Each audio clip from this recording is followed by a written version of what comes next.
if you've got an ED200, which is a very old Dorma operator, just quick basics information about it. So if you replace sensors on it, the basics stuff to know, it's 1 and 2 is going to be 24 volt VAC, alternative current. Some sensors out there will not accept that voltage, and 2 and 4 it'll be 12 VAC. Now if your sensors only accept DC, especially if your tests need to be wired in parallel with the power supply, so it tricks the sensors to think that the tests have been permanently tested. You need 34 and 35, which is 24 volt DC.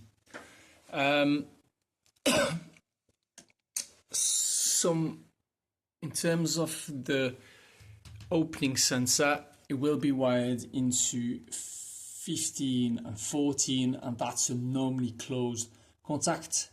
And then your closing sensor, safety sensor, it will be wired into 7 and 8 in normally open contact.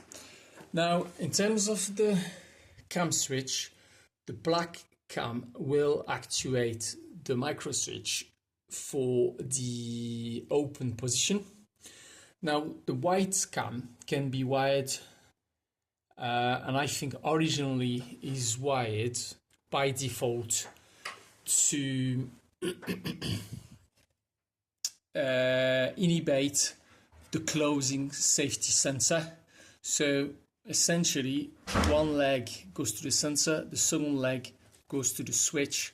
That means when the door is closed, that cam need to be just... so this cam, as the door is closed, it needs to be just outside and not actuating the switch. So he opened the circuit, and then if anyone triggered the closing safety sensor, the door will not open. As you trigger the door and it opens, it will start to actuate the switch, which then close the circuit, and then your safety sensor will be working. Now that's only if you don't need an opening blanking angle. You could always rewire that switch to blank the opening sensor onto a wall if you've got a wall, or whether that means that when the door will be closed, you won't have a switch to inhibit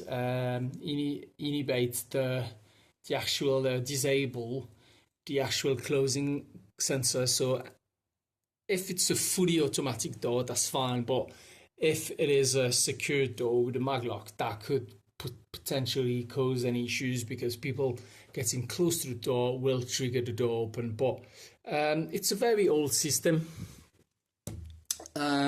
New generation engineers tend to get rid of them because they don't understand it. But there you go, some basic information. I don't see the point of getting rid of it if it still works. On that occasion, my operator still works. Why not get it working until the end? And once I see a bit of weakness in terms of the hydraulic pump, we'll think about replacing it. But yeah, so far so good with this one. These obviously they are the forces on the hydraulic pump. It takes a bit of time to get them right, and also the viscosity of the hydraulic fluids may change from winter to summer because of the temperature, so you might have to readjust it in summer and vice versa in winter. But yeah, it's doable. And the main advice with those ones is to be fine adjusting them and observe the how he reacts. But that's it really, nothing major. Oh yeah, so the switch on off on that one on the left hand side application, the switch will be bottom on. Off, obviously, if it's reverse on the right hand side opening door, it will be reversed. That's obvious. In terms of the operation switch, up it's auto, middle, center off, and then hold open. I put it back on auto, and obviously, if it's reverse, it will be on the other way around. Quite obvious, but there you go.